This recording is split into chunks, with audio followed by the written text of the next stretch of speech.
तो आप सबको सुजान भगत पाठ के भाग 4 में स्वागत है। तो हम लोगों ने कल पढ़ा था कि भोला अपने पिताजी के बारे में अपनी माँ बुलाकी से कह रहा था वो तो चुप बैठे नहीं हैं, बल्कि घर को चौपट करने पर लगे हुए हैं। महंगू बैंक देने आया था, हिसाब से तो उसे 7 मन देना था, लेकिन जब हिसाब लगाया गया तो 6.25 ही बैंक निकला। तो मैंने कहा कि भाई अभी 10 शेर लेकर आओ बोलकर कहा।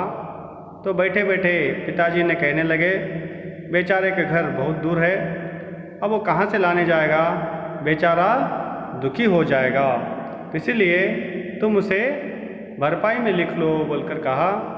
लेकिन माँ मैं ऐसा नहीं किया, मैंने तो उसे बाकी में लिख लिया बोलकर अपनी माँ से कहता है। तो बुलाकी कहती है, बहुत अच्छा किया तुमने, बकने दिया करो, 10-5 दफ़े मुँह की खा जाएंगे तो आप ही बोलना छोड़ देंगे। अंडरलाइन कर लो इस बात को, मुँह की खाना मतलब अपमानित होना, बेइज्जत होना। तो कहती है, तो तूने तो अच्छा किया, ऐसे ही तुम करते जाओ, 2-4 बार ऐसे ही मुँह की खाएंगे ना तो अपने आप बेइज्जत हो जाएंगे, तो अपने आप ऐसा करना छोड़ देंगे बोलकर कहती है। तो भोला कहता है, दिन भर एक न एक कुजड़ निकालते रहते हैं, 100 दफ़े कह दिया कि तुम घर गृहस्थी के मामले में न बोला करो, पर इनसे बिना बोले रहा नहीं जाता। तो बोला फिर आगे बढ़ के अपनी माँ से कहता है, तो माँ मैंने कितने बार कहा है पिताजी से, तो दिन भर कुछ ना कुछ वो कुजड़ निकालते रहते हैं, कुछ ना कुछ बातें करते रहते हैं। मैंने कितने बार कहा है कि पिताजी आप घर गृहस्थी के मामले मत पड़ा करो, आप भगत बन चुके हैं, आसानी के साथ पूजा पाठ करते हुए आराम के साथ घर में रहा करो बोलकर मैंने कहा, लेकिन वो मानती किसके हैं। तो उस समय बुलाकी कहती है, मैं जानती कि इनका यहाँ हाल होगा तो गुरु मंत्र न लेने देती। बुलाकी कहती है, अगर से मुझे मालूम हो जाता कि सुजान भगत बनने के बाद इस तरह से काम करेंगे बोलकर मुझे मालूम होता तो शायद मैं उन्हें गुरु मंत्र लेने से मना कर देती। तो भोला भगत क्या हुए कि दिन भर दुनिया दोनों से गए, सारा दिन पूजा पाठ में ही उड़ जाता है। अभी ऐसे बूढ़े भी नहीं हो गए कि कोई काम ही न कर सके। तो भोला अपने पिताजी के काम पर आपत्ति जताते हुए कहता है, माँ वैसे भी कुछ न कुछ घर में करते रहते हैं, वे तो दिन के भी नहीं रहे, दुनिया के भी नहीं रहे।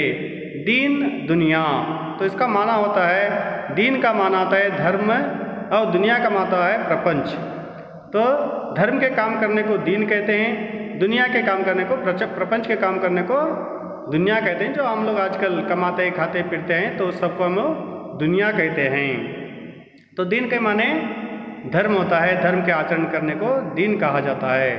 तो सारा दिन पूजा पाठ में लगे रहते हैं, कुछ काम भी नहीं करते, वैसे भी उनकी उम्र ही क्या हुई है बोलकर तो वो क्या कहता है, अपने पिताजी के बारे में कहता है। तो उस समय बुलाकी आपत्ति की, तो बुलाकी उसका विरोध करते हुए कहती है, भोला यहाँ तुम्हारा कुन्याय है, बोला ये बात गलत है, तुम गलत कह रहे हो। फावड़ा कुदाल अब उनसे नहीं हो सकता, लेकिन कुछ ना कुछ तो करते ही रहते हैं। बैलों को सानी पानी देते हैं, गाय दुहाते हैं, और भी जो कुछ हो सकता है करते हैं। बोला इस तरह से मत कहा करो। वैसे तो वो फावड़ा कुदाली, ये फावड़ा कुदाली खेतों में काम करने वाले, मिट्टी के काम करने वाले साधन हैं, तो फावड़ा कुदाली से तो वो कर नहीं सकते, लेकिन तो गाय को धोते हैं, चारा वगैरह काटते हैं, तो उन सबको चारा डालते हैं, और हो सके तो दूसरा काम भी वो करते रहते हैं। ये तुम्हारा जो वाक्य है ये कुन्याय है, मतलब ये गलत है बेटा बोलकर बुलाकी सुजान से बुला के अपने बेटे भोला से कहती है। भिक्षु कभी तक खड़ा चिल्ला रहा था। सुजान ने जब घर में से किसी को कुछ लाते ना देखा तो उठकर अंदर गया और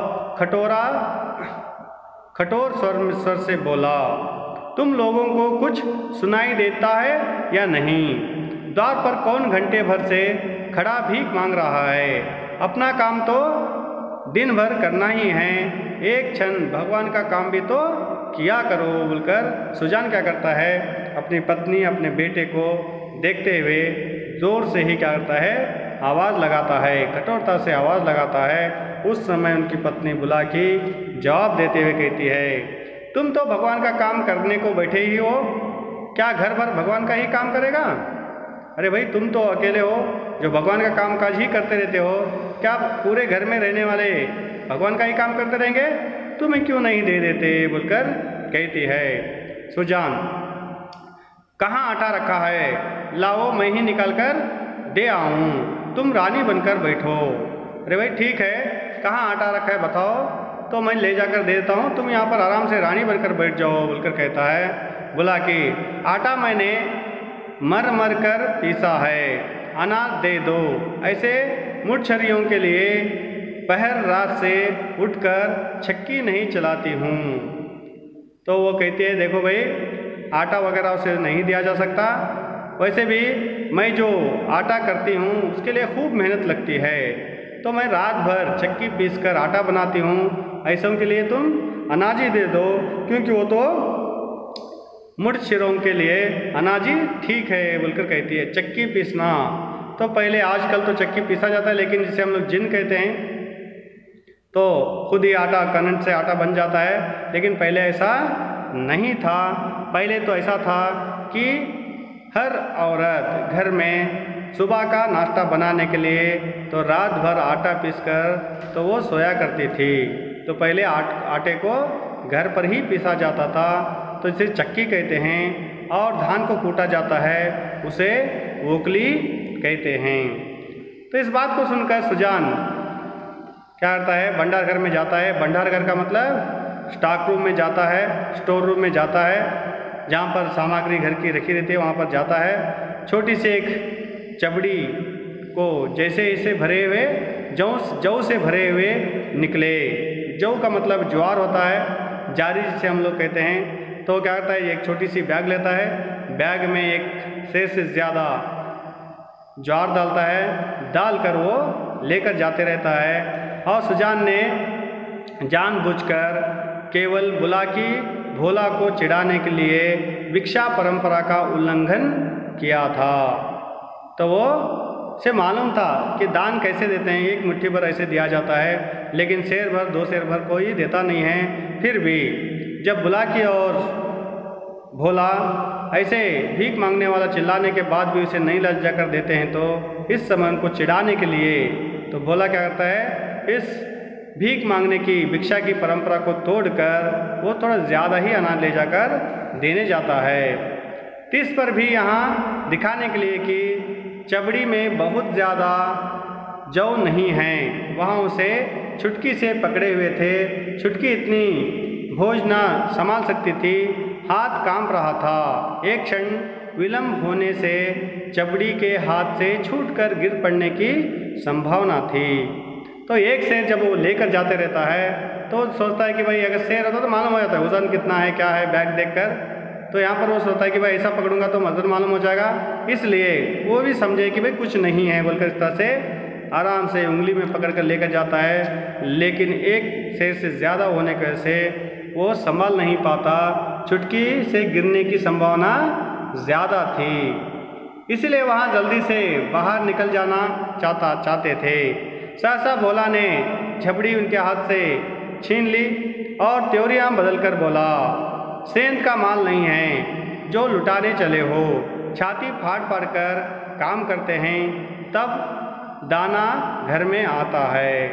एक बेटा पिताजी जो दान देने जा रहे थे तो वे जाकर उन्हें रोकता है, उनके हाथ से वो छबड़ी को खींच लेता है, खींचकर आंखें निकालकर अपने पिता से कहता है, तो ये कोई सेंध का माल नहीं है। सेंध का मतलब फूकट का माल नहीं है, फ्री में आया हुआ माल नहीं है जो तुम लुटाने चले हो पिताजी।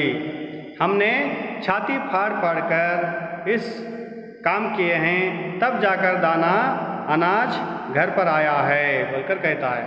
किससे कह रहा है? जो सुजान पहले पूरे गांव में सबसे ज़्यादा मेहनत करने वाला, सबसे ज़्यादा इनकम कमाने वाला, सबसे ज़्यादा अनाज को वो लाने वाला व्यक्ति, तो उसके सामने जाकर अपने बेटे क्या करते हैं? बाप की इज्जत किए बिना उनसे उनके हाथ से अनाज छीन लेते हैं। सुजान ने खिसिया कर कहा, मैं भी तो बैठा नहीं करता। अरे बेटा, मैं भी तो कहाँ बैठता हूँ, मैं भी काम करता हूँ, मेरा भी तो कुछ हिस्सा है। बोला, भीख भीख की तरह दी जाती है, लुटाई नहीं जाती। हम तो एक बेला खाकर दिन काटते हैं कि पत पानी बना रहे और तुम्हें लुटाने की सूझी। तुम्हें क्या मालूम कि घर में क्या हो रहा है?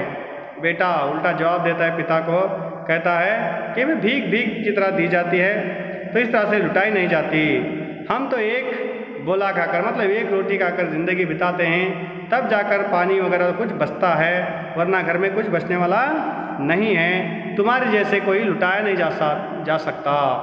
तुम्हें क्या मालूम कि घर में क्या हो रहा है? एक पिता को बेटा उठकर कहता है कि भाई तुम्हें क्या मालूम है कि घर में क्या होता है? तो इस तरह से सुजान के जीवन में घटना घटती है। तो पहले अच्छा किसान बनता है, उसमें सफलता पाता है, बाद में काशी यात्रा करता है। तो काशी यात्रा करके आने के बाद वो पूरी तरह से भगत बन जाता है और वो जड़ जगत से निकलकर चेतना जगत में आ जाता है, बुराई को छोड़ देता है, अच्छाई को अपनाता है, लोगों की मदद करते रहता है, जिसके वजह से उसका बेटा, माँ, मतलब बेटा, पत्नी, ये दोनों क्या करते हैं? उसके खिलाफ हो जाते हैं। तो गांव में सुजान को बहुत आदर सम्मान मिलता है, लेकिन घर में उसका अधिकार छीने जाता है। तो एक उदाहरण यहाँ पर आपको दिया गया है कि एक भीख मांगने की कहानी आपको बताई गई है। एक भीख मांगा, जब घर के सामने आकर खड़ने के बाद भी उसे भीख नहीं दी जाती। अगर सुजान देना चाहता है तो भी उसका बड़ा बेटा भोला उसके हाथ से उस भीख को छीन लेता है, उस अनाज को छीन लेता है।